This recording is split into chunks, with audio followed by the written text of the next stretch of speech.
अस्सलामु अलैकुम नाज़रीन, न्यूज़ 18 हैदराबाद की इस खुसूसी रिपोर्ट में आपका खैर मकदम है।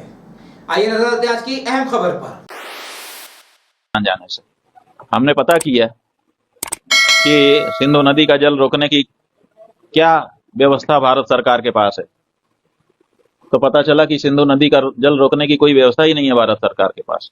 और अगर भारत सरकार सिंधु नदी का जल पाकिस्तान में जाने से रोकने के लिए व्यवस्था करना शुरू करे तो कम से कम 20 साल लगेगा।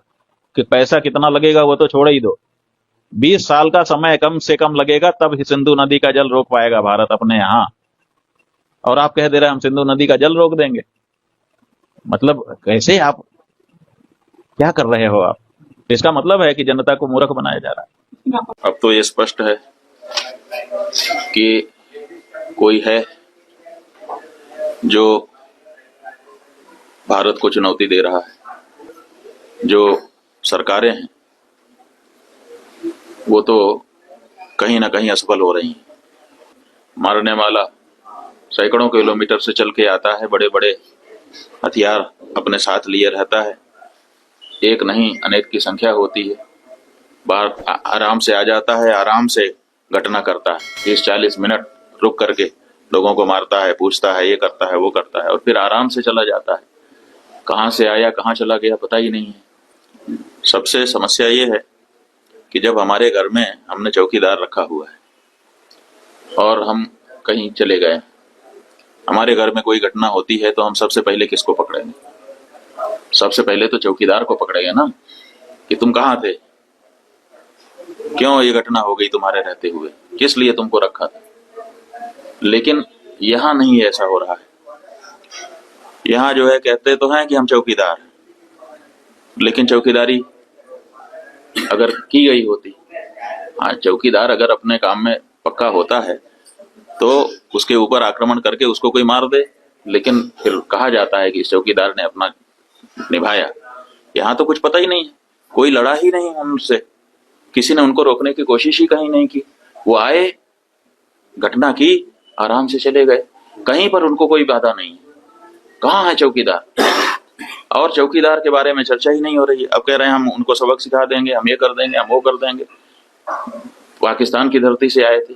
अरे भाई, पाकिस्तान की धरती से आए थे, इतनी जल्दी कैसे पता चल गया आपको? और अगर इतनी जल्दी आपको पता चल जाता है तो घटना के पहले क्यों नहीं पता चल गया? और दूसरी बात यह है कि अगर पाकिस्तान से आए तो पाकिस्तान के खिलाफ अच्छी तगड़ी कार्रवाई करिए। आप कह रहे हैं कि हम सिंधु नदी का जल रोक देंगे। आपके पास जल को रोकने या उसको डाइवर्ट करके अपने ही यहाँ अपने ही देश में रख लेने का कोई उपाय ही नहीं है। हमने विशेषज्ञों से पूछा कि अगर हम सिंधु नदी का जल पाकिस्तान में जाने से रोकना चाहते हैं तो हमारे पास क्या व्यवस्था है। उन्होंने कहा हमारे पास कोई व्यवस्था नहीं है। अगर हम आज से शुरू करें कि ऐसी व्यवस्था हम बना ले तो पैसा कितना लगेगा वो तो अभी पूछिए ही मत। अगर पैसा पर्याप्त दे दिया जाए, पैसे के कारण एक दिन भी काम ना रुके, तब भी 20 साल लगेगा, तब हम सिंधु नदी का जल रोक पाएंगे। तो ऐसी परिस्थिति में हम ये कह दे रहे हैं कि हम सिंधु नदी का जल रोक लेंगे। और टेलीविजन के एंकर हमने सुना, वो कह रहे थे बूंद बूंद के लिए तरसेगा पाकिस्तान, एक गिलास शुद्ध पानी नहीं मिल पाएगा, खेती नष्ट हो जाएगी, बिजली नष्ट हो जाएगी, ये हो जाएगा, वो हो जाएगा। गजब बता रहे थे, ऐसा लग रहा था कि जैसे प्यास तो लग ही गई पाकिस्तान को। और इधर विशेषज्ञ बता रहे हैं कि हमारे पास पानी को रोक लेने का कोई उपाय ही नहीं। तो ये जो बातें हैं ये समझ से बाहर हैं।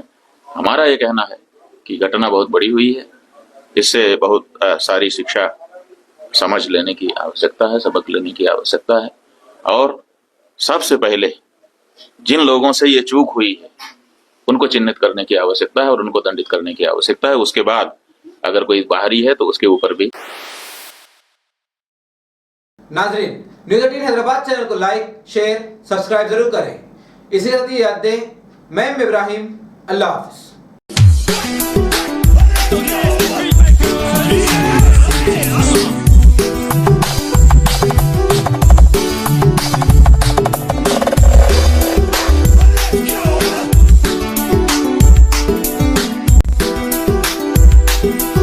DJ Joseph.